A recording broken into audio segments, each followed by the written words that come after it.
Alright, now we're live. Nice. So we had some technical issues, but we have sorted those out, and we are now able to bring actual video game back to you.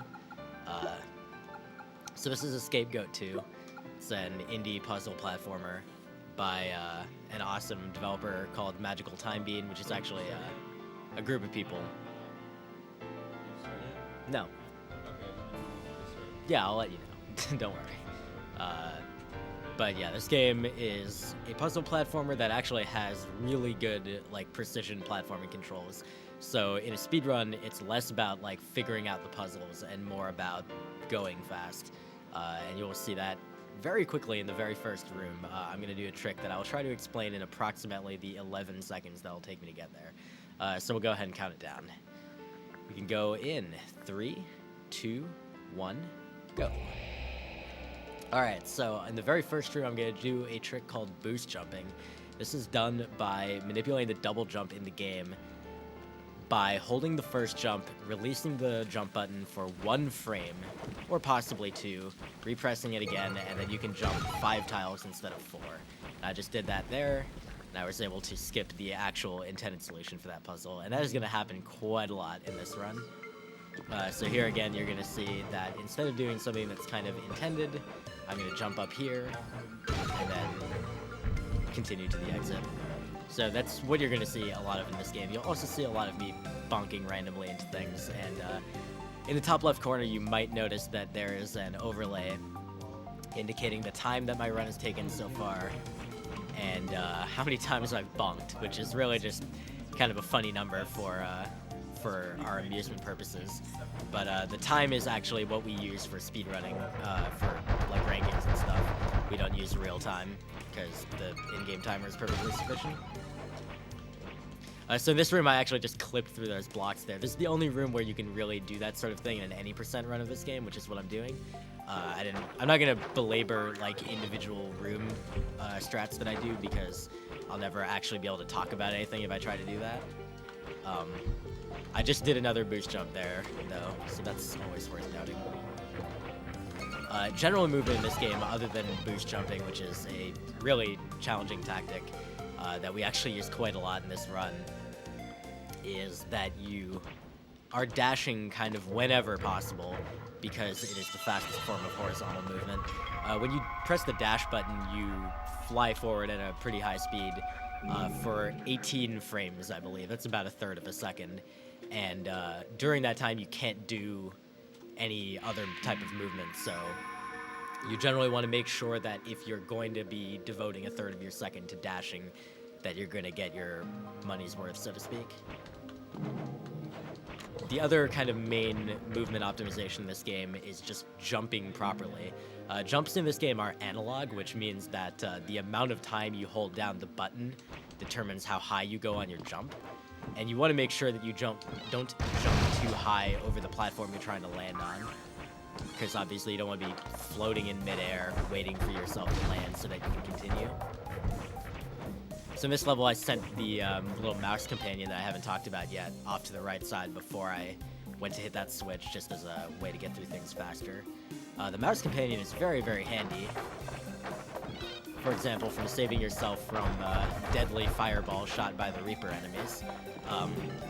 So I'm going to make extensive use of him throughout the run that I'm doing here. But basically, you can throw him in front of you, you can throw him above you, you can kind of catapult him forward, or as we call it, ratapult. In this level, you use him to draw a fireball from that Reaper, which actually is the intended puzzle solution. It's one of the few times where we will do something kind of intended in this run. Well, few is kind of an overstatement. There's a fair number of times when you do the intended strategy, but that one in particular. Here we use the rat to lure another fireball so that we can get through there quickly. Some of these jumps are really very precise, and there's a lot of inputs in a very short span of time. So whoa, hello. Don't go dashing over there, please. Please don't die on a sheep room. So the point of this game, well, the, plot, so to speak, is that all these sheep have wandered into the tower, which is called the Lair of Taragos, and or sorry, the Stronghold of Taragos, and you need to rescue them as the friendly goat companion. So that's what we're doing. And in order to do that, of course, we're doing a lot of puzzle solving and complex movement and stuff.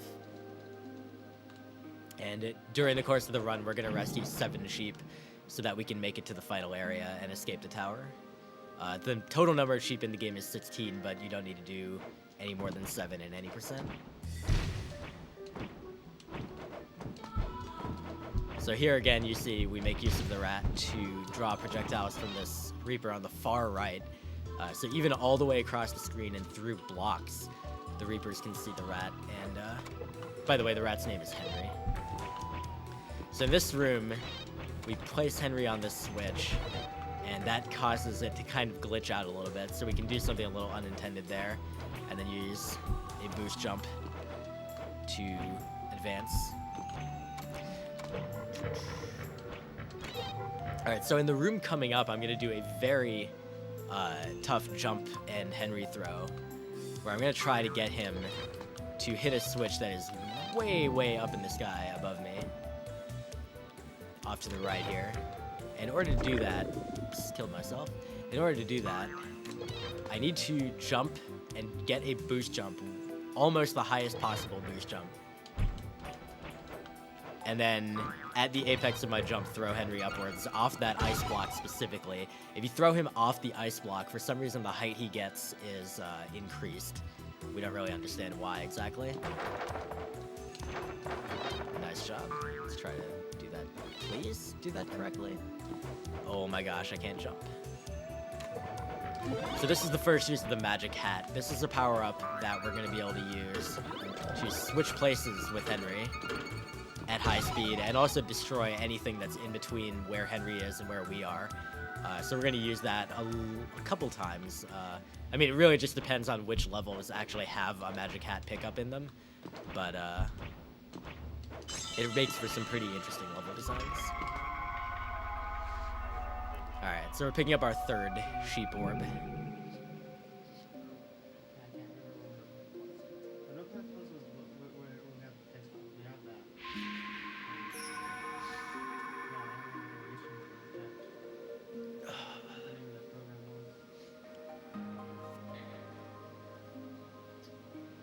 Each time we complete one of these sub-areas of the Stronghold of Taragos, we return to the Spine, which is just kind of the main section of the tower where you climb up and access the various sub-areas.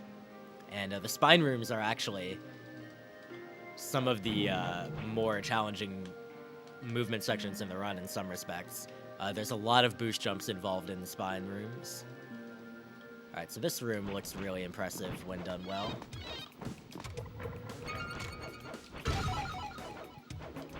Alright. Botched it a little bit at the end there, but that was still a pretty good overall time. This room is also pretty challenging to get through quickly. That first jump there is very, very rough. Here we throw Henry just to make sure we don't die.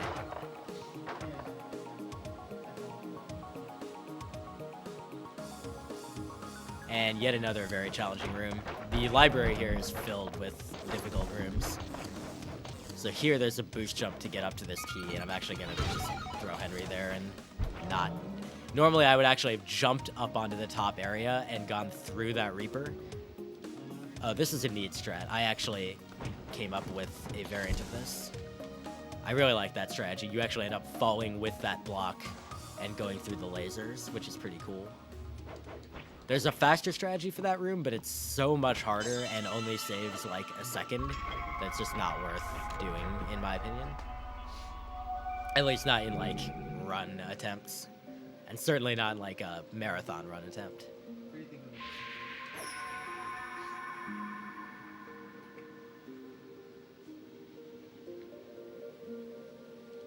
Alright, so here, for example, is a boost jump in a Spine room. We got that first try, so that's always nice.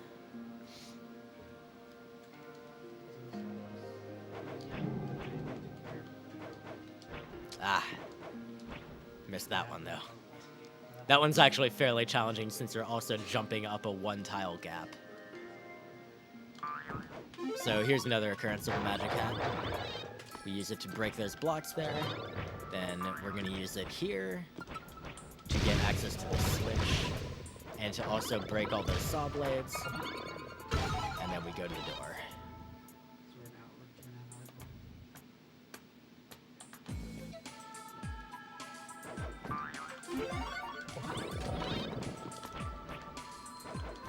So I actually meant to drop Henry facing to the right there, but that movement's pretty rough. You have to drop Henry to the right and then turn left and dash all in a very short amount of time to get through that room optimally. So this is the first of 2 appearances of the Necro Mask, their power-up, which allows you to drop 4 copies of Henry. So we use the 4 copies of Henry to activate those 4 switches, and then here's the second of 2 uses of that. Get the thing, please. And this one's really neat because it combines the Necromancer with the magic hat. So you see that we can teleport to our various friends one at a time. That was pretty messy, but still better than some of the performances I had in the race that Stinger PA and I did of this game at AGDQ 2015. And while we're on that topic, I definitely need to give a shout out to Stinger PA, who is the world record holder in both categories of this game. Actually, I'm not sure if he still holds 100%. I'm sure he'll tell me whether he does or not in chat. But he's definitely kind of the most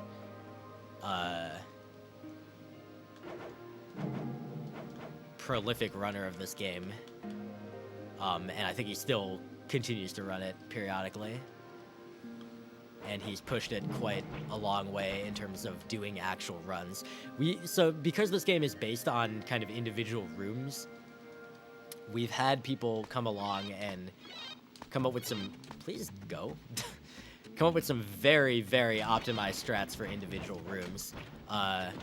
And those are, always good to have, but it's a question of which ones are really doable by a human in a single sitting during a speedrun, and which ones are just kind of doable, like, while you're doing individual attempts of that one room. And Stinger's really pushed, being able to do a lot of those, like, single room strats in an actual speedrun.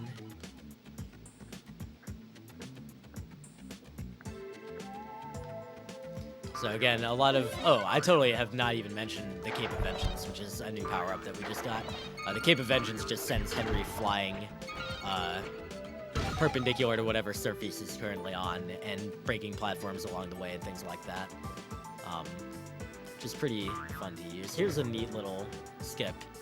That's not really the intended way of doing this room. You were intended to use the block's movement to catapult Henry across the screen on those platforms, and that's really slow, so we do that fast thing instead.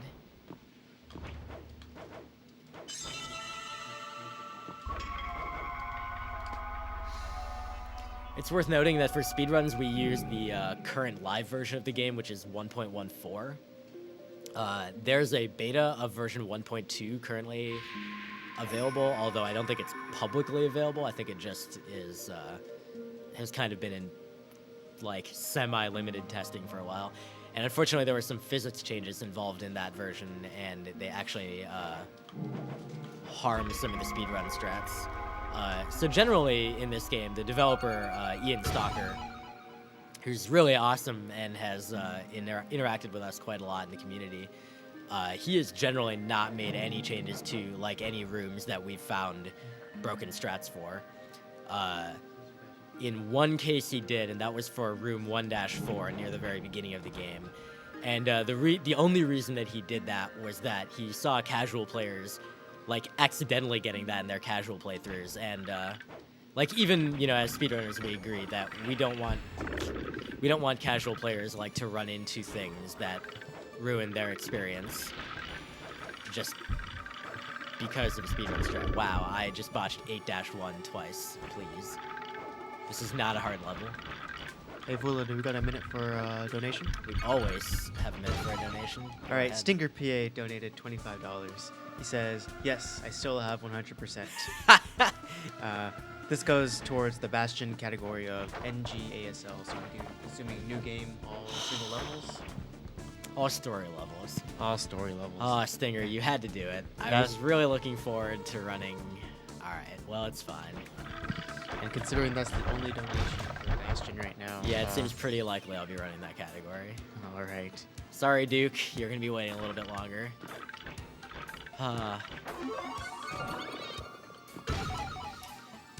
So we're just finishing up the second to last area, which is the Grave of Anguish. And it has some, as you saw, it has some neat-looking levels there. And even the sheep level is kind of hard to do in this area, just because of the awkwardness of the various platforms. Unfortunately, once you touch the orb, it just, of its own accord, eventually flies to the platform where it's supposed to be. So you can only waste time before getting to the sheep orb. You can't waste time afterwards, really, as long as you get to the orb platform. All right, so we're entering the final area. This is the Lair of Tarragos, and in this area, we are going to face Tarragos, the giant bone snake creature, and he's actually a pretty neat mechanic. So he's not like an enemy that we have to fight or anything like that. Instead, he is a puzzle mechanic where he enters the area, and whenever he hits a wall or any other like obstacle, he will turn in the direction that you are.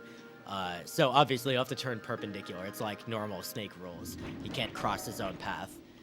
So he will turn perpendicular to go towards where you are, as you're gonna see here. And we can manipulate that a little bit in most of these levels to get him to go a little bit faster than he might otherwise go. So here we use that manipulation at the beginning to put Henry down to block that gate open, so that at the end I don't have to get Tarragos to go all the way back to the left. I can just go through the gate myself. This level has the hardest trick in the game, and we'll see if I can get it. It's called the ice block jump, and it is insanely difficult. I already have missed it. Actually, I'll just try for it again. Okay, we didn't get it. So the idea is that as that ice block is falling from the sky, I have to jump on it for like, I got like 1 frame to land on it and then jump off again. But instead I do this, which is the more normal strat.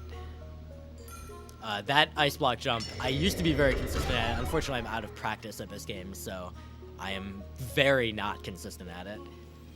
But it saves like 17 seconds, so you kind of need to do it if you're gonna go for like a top time in this game. On the other hand, if you don't want to go for a top time, or if you're like a beginner, you have no need to go for that trick whatsoever. You can, the nice thing about this game is a speed game, is that there's a wide range of different strategies available for different rooms. So even the rooms that seem to have like very difficult strategies, like you can do something a lot easier and safer that is less likely to just ruin your day. Alright, so here's 9-4. This is the only level in Tarragos that I basically can't really speed up by actively doing stuff, so I'm just gonna put the controller down and relax for a second.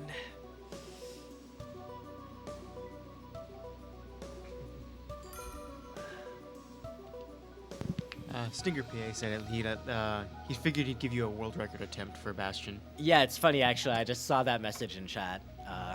I can see it over here. Anyway, so I have to make sure to jump up and hit that switch before Tarragos dies, or else I can't finish the level and I lose 32 seconds. Alright, so this is the final level. This strat is insane that anyone actually was able to come up with this. It's not actually as difficult to pull off as it might look, but I'm gonna go ahead and focus and just do it.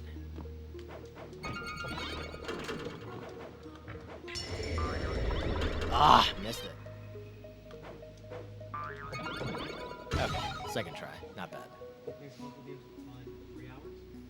Alright, so this is the final room. Get ready on time, please. And time. Not actually that bad, actually. That was way better than all my practice. I think that came out to like a 14 something, which is So my PB is 1349 technically. I don't have a recording of that because I did it in the practice room at AGDQ. So my recorded PB is 1350, and that looked like it was a 1457. Yeah, that's. Final time was 1843. We had a little bit of timer delay issues here. It's all good. Yeah, the real time in this game is technically irrelevant other than for estimates and stuff. So the time that we use for leaderboards is the game time, which you see here is 1457. Just actually, like, not super bad for the amount of mistakes that occurred. So yeah, that's Escape Goat 2. If you have not played this game, it is fantastic. You should give it a shot. Yeah, applause. Yeah, go me. Woo. So coming up next, we have Bastion by me. Whoa, go figure.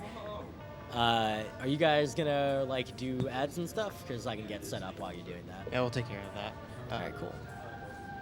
Yeah, we'll take care of that. So we'll set up for that and play a few ads. All right, I'll see you guys in a couple minutes.